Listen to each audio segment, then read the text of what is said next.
Hello everyone, welcome to my channel Karnataka kitchen. ನಾನು ಸೌಂದರ್ಯ. ಇವತ್ತಿನ ವಿಡಿಯೋದಲ್ಲಿ ಕೇವಲ 2 ಪದಾರ್ಥಗಳನ್ನ ಉಪಯೋಗಿಸ್ಕೊಂಡು ಒಂದು ಸಿಹಿಯಾದ ರೆಸಿಪಿನ ಯಾವ ರೀತಿಯಾಗಿ ಮಾಡ್ಕೊಳ್ಳೋದು ಅಂತ ಹೇಳ್ಬಿಟ್ಟು ತೋರಿಸ್ಕೊಡ್ತಾ ಇದ್ದೀನಿ. ತುಂಬಾ ರುಚಿಯಾಗಿರುತ್ತೆ. ಒಂದ್ಸಲ ಈ ವಿಧಾನದಲ್ಲಿ ಟ್ರೈ ಮಾಡಿ.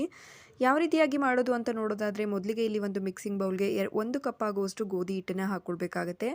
ಇದ್ರ ಜೊತೆಗೆ ಸ್ವಲ್ಪ ಏಲಕ್ಕಿ ಪುಡಿ, ಹಾಗೆ ಇದಕ್ಕೆ ಬೇಕಾಗಿರುವಂಥ ಸಿಹಿಗೆ ಬೆಲ್ಲನ ಕರಗಿಸ್ಕೊಳ್ಬೇಕು. ಹಾಗಾಗಿ ಮತ್ತೊಂದು ಪಾತ್ರೆಗೆ ಅರ್ಧ ಕಪ್ ಆಗುವಷ್ಟು ಬೆಲ್ಲನ ಹಾಕ್ಕೊಳ್ತಾ ಇದ್ದೀನಿ. 1 ಕಪ್ಪಷ್ಟು ಗೋಧಿ ಹಿಟ್ಟಿಗೆ ಅರ್ಧ ಕಪ್ಪಷ್ಟು ಬೆಲ್ಲ, ಸಿಹಿ ಕರೆಕ್ಟಾಗಿ ಆಗುತ್ತೆ. ಇದಕ್ಕೆ ಅರ್ಧ ಕಪ್ಪಷ್ಟು ನೀರನ್ನು ಹಾಕಿ ಬೆಲ್ಲನ ಕರಗಿಸ್ಕೊಳ್ಬೇಕು.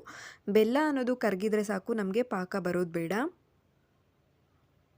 ನೋಡಿ, ಈ ರೀತಿಯಾಗಿ ಕರಗಿದ್ರೆ ಸಾಕು. ನಂತರ ಗೋಧಿ ಹಿಟ್ಟು ತಗೊಂಡಿರೋ ಅಂಥ ಕಪ್ಪಲ್ಲಿ 1 ಕಪ್ಪಷ್ಟು ನೀರನ್ನು ಮತ್ತೆ ಕಾಯಲಿಕ್ಕೆ ಇಡಬೇಕಾಗುತ್ತೆ. ಈ ಬೆಲ್ಲನ ಕರಗಿಸ್ಕೊಂಡಿರೋ ಅಂಥ ನೀರನ್ನು ಹಿಟ್ಟೊಳಗೆ ಸೇರಿಸ್ಕೊಳ್ಳೋಣ. ನೆಕ್ಸ್ಟು ಅದೇ ಪಾತ್ರೆಗೆ ಮತ್ತೆ 1 ಕಪ್ಪಷ್ಟು ನೀರನ್ನು ಕಾಯಲಿಕ್ಕೆ ಇಡಬೇಕಾಗುತ್ತೆ. ಗೋಧಿ ಹಿಟ್ಟನ್ನು ತಗೊಂಡಿರೋ ಅಂಥ ಕಪ್ಪಲ್ಲಿ ನಮಗೆ ಈ ಹಿಟ್ಟನ್ನು ಕಲಿಸ್ಕೊಳ್ಳೋದಕ್ಕೆ ಟೋಟಲಾಗಿ 1.5 ಕಪ್ಪಷ್ಟು ನೀರು ಬೇಕಾಗುತ್ತೆ. ಅಂದರೆ ಗೋಧಿ ಹಿಟ್ಟನ್ನು ತಗೊಂಡಿರೋ ಅಂಥ ಅಳತೆ ಕಪ್ಪಲ್ಲಿ 1.5 ಕಪ್ಪಷ್ಟು ನೀರು ಬೇಕು. ನೋಡಿ, ಈ ರೀತಿಯಾಗಿ ಸ್ವಲ್ಪ ಗಟ್ಟಿ ಅನ್ನಿಸಿದಾಗ ಮತ್ತೆ ನೀರನ್ನು ಹಾಕ್ಕೊಂಡು ಕಲಿಸ್ಕೊಳ್ಬೇಕಾಗುತ್ತೆ. ವಿಸ್ಕರಲ್ಲಿ ಚೆನ್ನಾಗಿ ಒಂದ್ಸಲ ಬೀಟ್ ಮಾಡ್ಕೊಳ್ಳಿ, ಅಥವಾ ಸ್ಪೂನಲ್ಲೇ ಚೆನ್ನಾಗಿ ಈ ರೀತಿಯಾಗಿ ಕಲಗಿಸ್ತಾ ಹೋಗಬೇಕಾಗುತ್ತೆ. ನೋಡ್ತಾ ಇರ್ಬೋದು, ಕನ್ಸಿಸ್ಟೆನ್ಸಿ ಈ ಹದದಲ್ಲಿ ಇರಬೇಕಾಗುತ್ತೆ. ಇವಾಗ ಇದಕ್ಕೆ 1 ಟೀ ಸ್ಪೂನ್ ಆಗುವಷ್ಟು ತುಪ್ಪ, ಹಾಗೆ 1.5 ಟೀ ಸ್ಪೂನ್ ಆಗುವಷ್ಟು ಎಳ್ಳನ್ನು ಕೂಡ ಹಾಕ್ಕೊಳ್ತಾ ಇದ್ದೀನಿ. ಸಿಹಿ ಆಗಿರೋದ್ರಿಂದ ತುಪ್ಪನ ಹಾಕ್ಕೊಂಡ್ರೆ ಟೇಸ್ಟ್ ಚೆನ್ನಾಗಿರುತ್ತೆ. ನೋಡಿ, ಚೆನ್ನಾಗಿ ಒಂದ್ಸಲ ಮಿಕ್ಸ್ ಮಾಡ್ಕೊಳ್ಳೋಣ. ಹಾಗೆ ಈ ಟೈಮಲ್ಲಿ ಎಣ್ಣೆ ಕೂಡ ಕಾಯಲಿಕ್ಕೆ ಇಡಬೇಕಾಗುತ್ತೆ. ಎಣ್ಣೆ ಕಾಯ್ದ ಮೇಲೆ ನಾವಿಲ್ಲಿ ಸೋಡಾ ಹಾಕಿ ಮಿಕ್ಸ್ ಮಾಡ್ಕೊಳ್ಬೇಕು.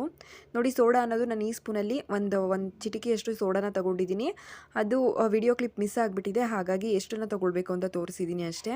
ನೋಡಿ, ಚೆನ್ನಾಗಿ ಒಂದ್ಸಲ ಮಿಕ್ಸ್ ಮಾಡಿಕೊಂಡು ನಂತರ ಎಣ್ಣೆ ಕೂಡ ಬಿಸಿ ಆಗಿರುತ್ತೆ. ಇವಾಗ ಡೈರೆಕ್ಟ್ ಎಣ್ಣೆ ಒಳಗೆ ಬಿಟ್ಕೊಳ್ತಾ ಹೋಗೋಣ. ಕನ್ಸಿಸ್ಟೆನ್ಸಿ ಆ ಹದದಲ್ಲಿ ಇರಬೇಕಾಗುತ್ತೆ. ಎಣ್ಣೆನ ಮೀಡಿಯಮ್ ಉರಿಲಿಟ್ಟು ಕಾಯಿಸ್ಕೊಂಡಿರಬೇಕು. ನಂತರ ಕಾಯ್ದಿರೋ ಅಂಥ ಎಣ್ಣೆಗೆ ಈ ರೀತಿಯಾಗಿ ಬಿಟ್ಕೊಳ್ತಾ ಹೋಗೋಣ. ಶೇಪ್ ಅನ್ನೋದು ನಿಮಗೆ ಯಾವ ರೀತಿನಾದರೂ ಬರ್ಬೋದು, ಪರ್ಟಿಕ್ಯುಲರ್ ಆಗಿ ಇದೇ ಶೇಪ್ ಅಂತ ಇಲ್ಲ.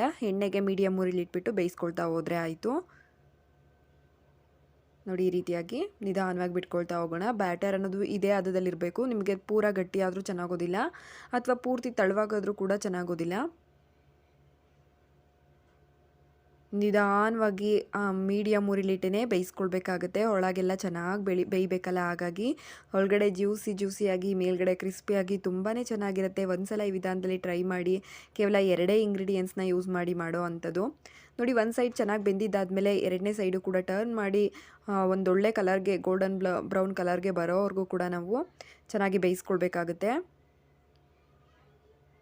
ನೋಡ್ತಾ ಇರ್ಬೋದು, ಈ ಬಂದಾಗ ನಾವು ಎಣ್ಣೆಯಿಂದ ಎತ್ಕೊಂಡ್ರೆ ಆಯಿತು. ತುಂಬಾ ರುಚಿಯಾಗಿರೋ ಅಂಥ ಇನ್ಸ್ಟೆಂಟಾಗಿ ಮಾಡ್ಕೊಳ್ಳೋ ಅಂಥ ಒಂದು ಸ್ವೀಟ್ನ ತೋರಿಸ್ಕೊಟ್ಟಿದ್ದೀನಿ. ಹಾಗೆ ಈ ಸ್ವೀಟ್ ರೆಸಿಪಿ ನಿಮ್ಗೇನಾದರೂ ಇಷ್ಟ ಆಗಿದ್ದರೆ ಮಾತ್ರ ಲೈಕ್, ಶೇರ್, ಕಮೆಂಟ್ ಮಾಡೋದನ್ನ ಮರಿಬೇಡಿ.